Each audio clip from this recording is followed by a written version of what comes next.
I think, can you hear me now? Okay, apologize. This is the first live stream for Mr. Moai and the Tikiheads. And we ran into a few technical difficulties over at Facebook. Unfortunately, that feed's not going through, but I think we're doing well here now on Facebook. So with that, I'd like to bring on this very special guest of mine. If you have anything to do in the tiki world, if you've participated in exotica culture, you have heard of this guy. He's been around for a while. He's a great composer and musician, a great podcaster, and he also is a good friend of mine. And you probably recognize him as the one and only Marty Lush, but I know him as Mark Riddle. Welcome, Mark. Hey, cheers. Hey, aloha. I am so excited to be here. Well, I'm glad. We ran into a few road bumps, but hopefully we got through them now, and we will proceed. How have you been? Right on. I have been hot. I can't believe it. Like, it's not officially spring yet, and it was almost 100 today. Dang. Where I'm at. Yeah, well, it's warming up here on the East Coast as well. I think spring has arrived. And so I just wanted to say, I met Mark about 2 years ago. And, I've been listening to his podcast. And if you haven't heard his podcast, it's the Quiet Village Podcast. And you can get it over at digitiki.com. And there's a lot of other great content over there, like a 24/7 radio program where you can hear, exotica and Hawaiian music and that sort of thing. And it's really great. And so I was listening to you since, when did you start that? 2008? Yeah, about 2008. Yeah, it's been a long time, almost a couple decades. Yeah, I know. And there's over 150 episodes, I believe. And you've interviewed a lot of great people and had a lot of great music on there. So check it out if you have a chance. It's really good. And so anyway, like I said, I was listening to that, and this is a full circle moment for me anyway. And so then, about 2 years ago, a good friend of ours, Darren Long from the Tiki Delights, calls me up and said, "Hey, let's go listen to Mark out in Palm Springs, California." I was like, how could I resist that? I never met you. Remember that? And we came out to hear you perform. But we had corresponded a lot. We did. Matter of fact, you played the very first Mr. Moai song on air, The Dawn of Tiki. And thank you for that. And I loved it. I still love all the stuff you do. It's great. Appreciate it. Yeah. And then we decided at lunch one day that we should do a collaboration record together. All right. Yeah. Yeah. So we came up with this idea, and we did. We actually got you, Darren Long, myself, and Connie Manacora from the Manacoras, who plays steel guitar, to do a record, and it evolved into all original music with us playing on each other's songs. And we released it in May. Called Midday Mai Tai Project. Matter of fact, I think I have that right here. Ta-da! So there it is. You can get it at digitiki.com or on Bandcamp. It's really, really pretty cool. And then we were able to go play it live at Tiki Caliente in May. Yeah, that was a lot of fun. Yeah, I think there's a follow-up coming too, isn't there? Yes, we do. We're dropping it right here. Well, a little bit. We'll just dropping the info. A little teaser, yeah. We'll put more out on that later because it's a very unique project, if I will say. So, what have you been up to? You've been a busy guy.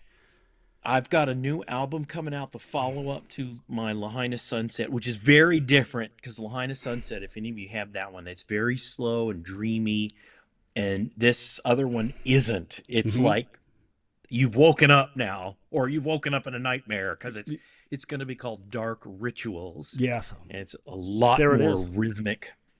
Yep. Yeah, I have it displayed. Yeah, there you go. Yeah, and I'll tell you, it's really cool. I've heard it, and man, it hits you right in the face. That very first song, it's boom, and then you just go through all the different kind of elements of exotica in that record. It's phenomenal, and I think it's going to be really, really good. Thank you. I had a lot of fun doing it, but I was always worried. And your album cover is really cool. I've got it up right now. Now, tell us a little bit about that. Was it your daughter that created that? My daughter helped me. She did the figure that you see in the foreground, and she is one heck of an artist. And The whole album covers kind of a conglomerate of other artwork that was taken and tweaked as old vintage artwork.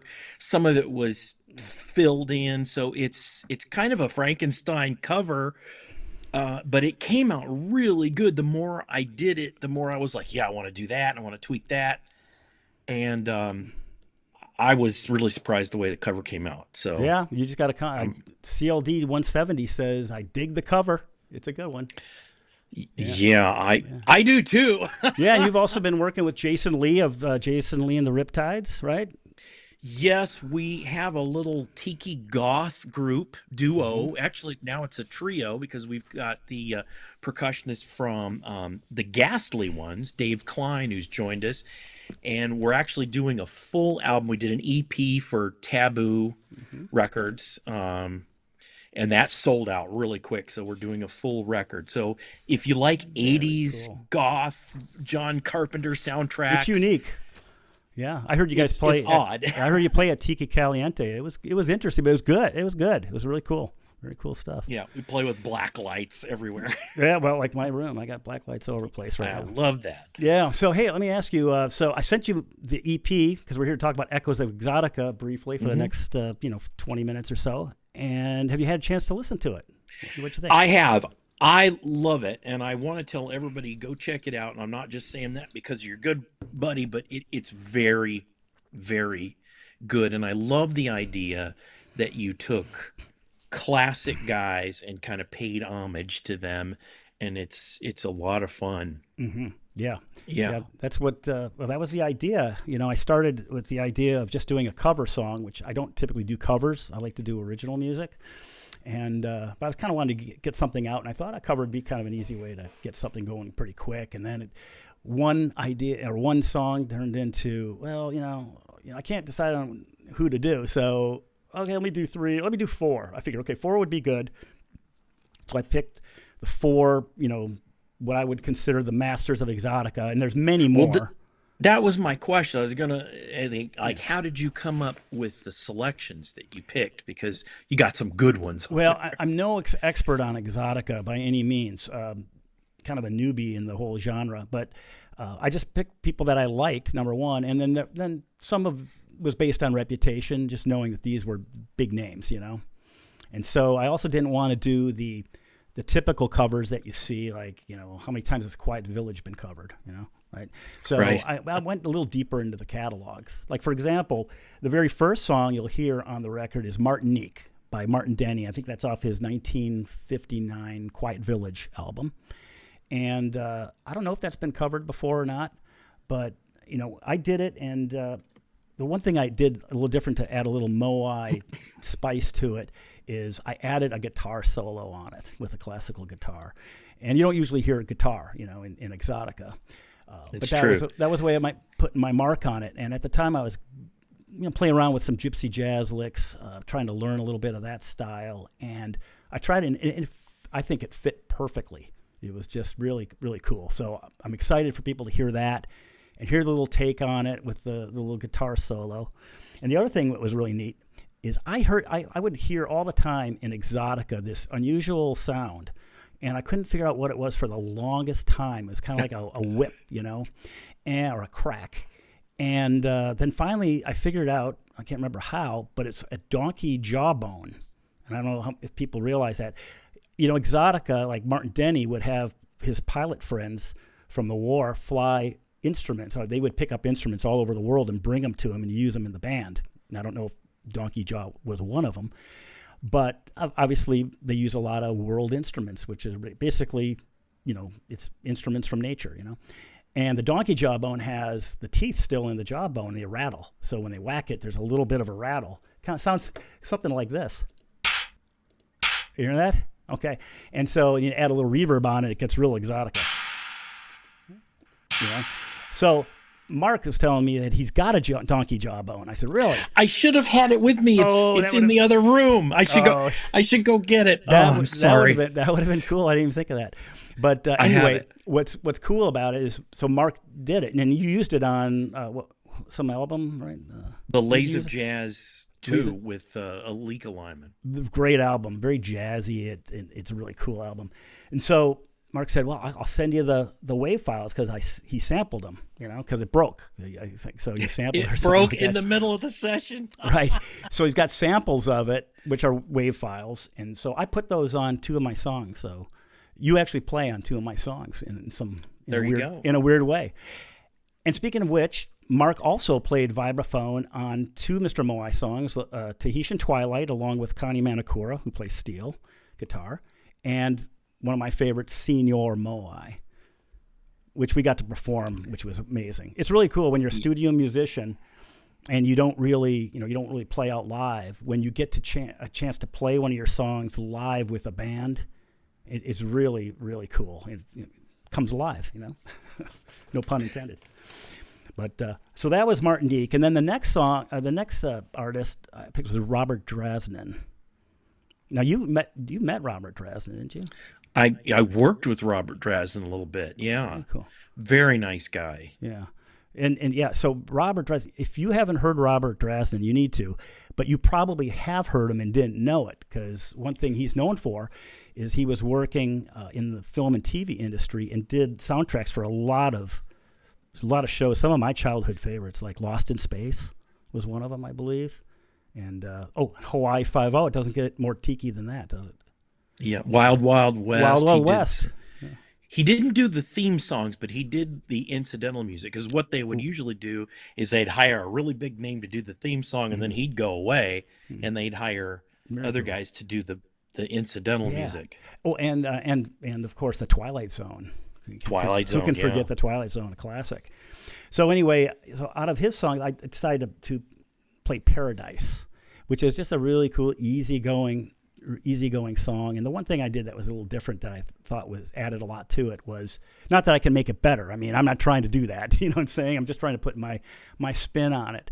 There's a drum beat that goes on throughout the whole song that I think was done probably on a kit, like tom-toms or a snare drum with the snares off or something like that. And I looked over, I did it that way actually, and I recorded it that way at first, but then I looked over and I saw my congas.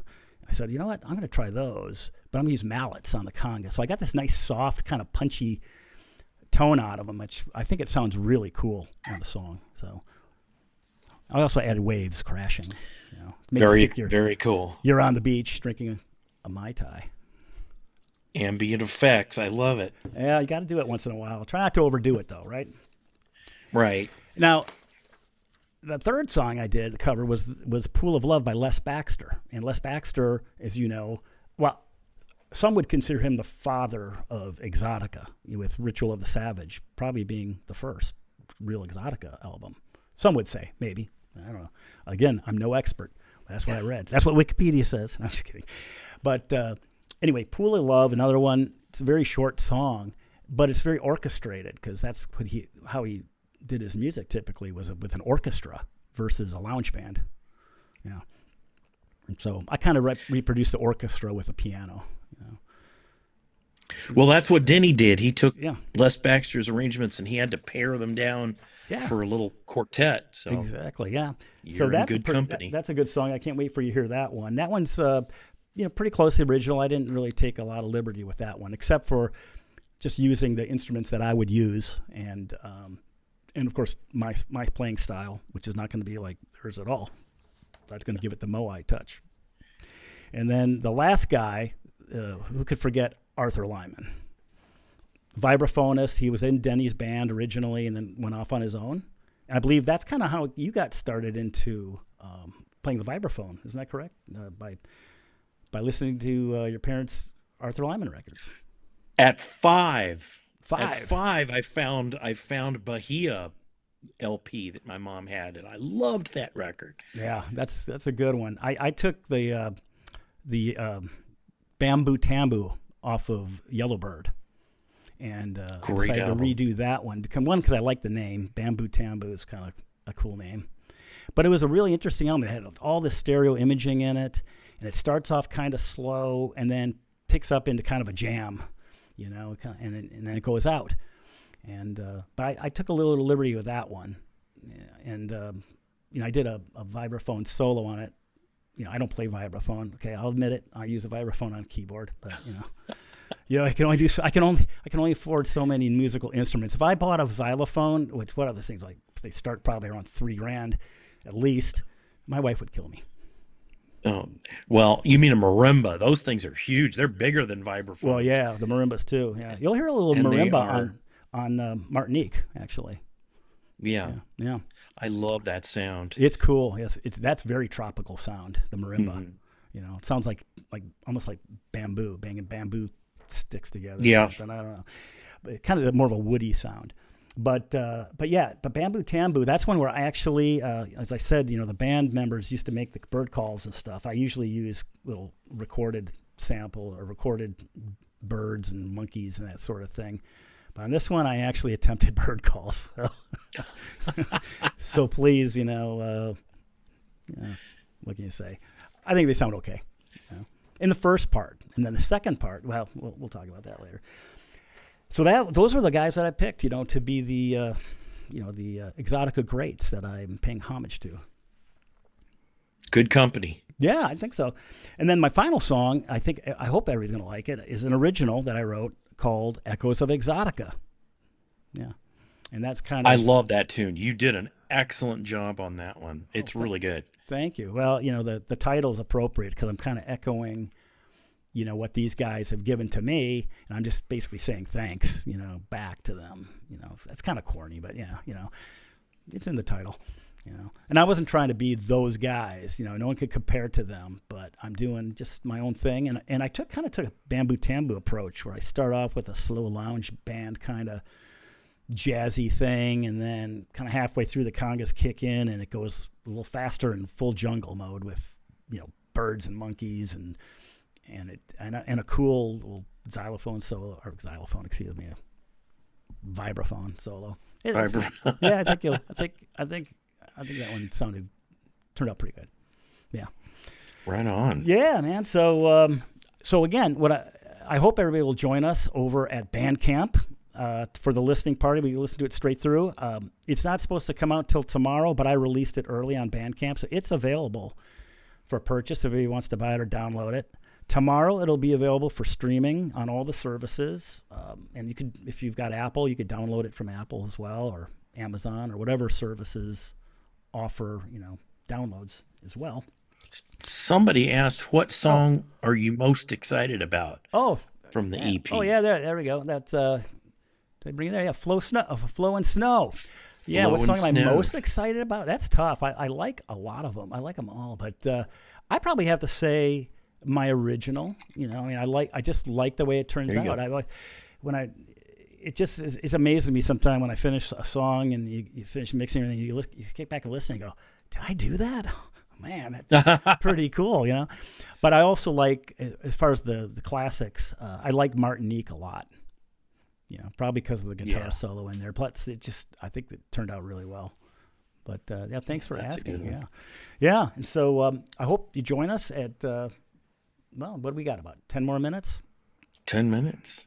Yeah. So now we can talk about anything, right? Well, I want to break a little early, but because maybe we'll get another 5 because I want to get people time to get over there, as well as if you so desire, mix up another libation to enjoy with the music, and I think the cocktails go very well with this kind of music.